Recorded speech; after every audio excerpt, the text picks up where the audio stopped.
ये है सुधीर मुनगंटीवार, महाराष्ट्र के वन मंत्री।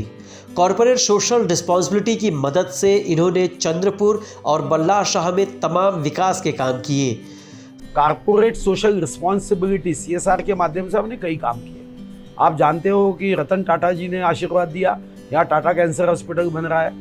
Bamboo research and training centre जो यहाँ के युवाओं को, युवतियों को रोजगार देने के लिए एक नई बाम्बू से बनी हुई टेक्निक सिखाने का काम होता है। JNPT ने हमको CSR दिया था, जिसके माध्यम से जो भाकड़ गाय और भैंसे हैं उनको दूध के लिए उस पर विशेष रूप से प्रयास किए जाते थे।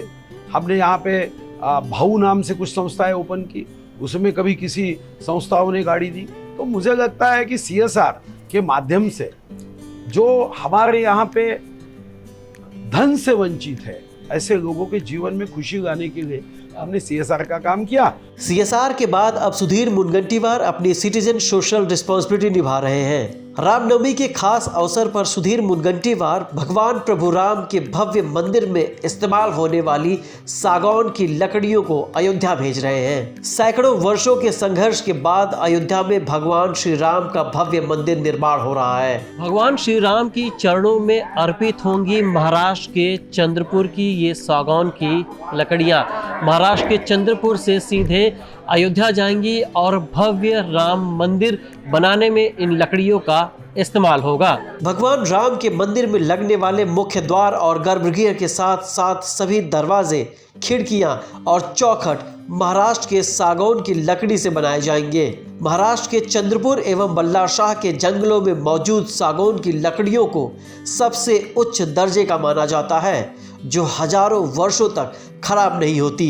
ये लकड़ी जैसे गंगा जल होता है, कीड़ा नहीं लगता, वैसे ये लकड़ी को दीमक नहीं लगती और ये अपना आकार सहजता से नहीं खोती।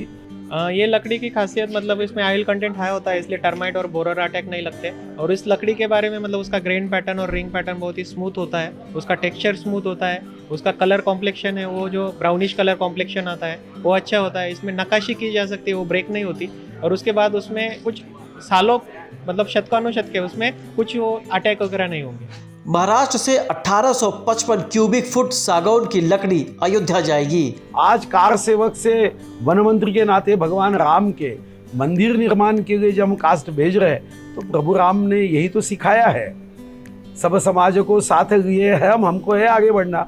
रामायण में जो 14 वर्ष का वनवास है उसमें आपने देखा होगा सत्य असत्य धर्म अधर्म के युद्ध में हमेशा प्रभु राम ने सत्य धर्म की बाजू लेकर समाज को राम राज्य की कल्पनाओं के साथ भयमुक्त समाज, भूख मुक्त समाज, आतंक मुक्त समाज, न्यायपूर्ण समाज, यही भावना से तो रामायण में हमने कथाएं देखी है। तो मुझे लगता है कि CSR भी ऐसी कथाओं को एक एक कदम आगे बढ़ाने के लिए काम आता है। खनिज संपदा से व्याप्त चंद्रपुर जिले के वनों में प्रचुर मात्रा में बेशकीमती सागौन पाया जाता है।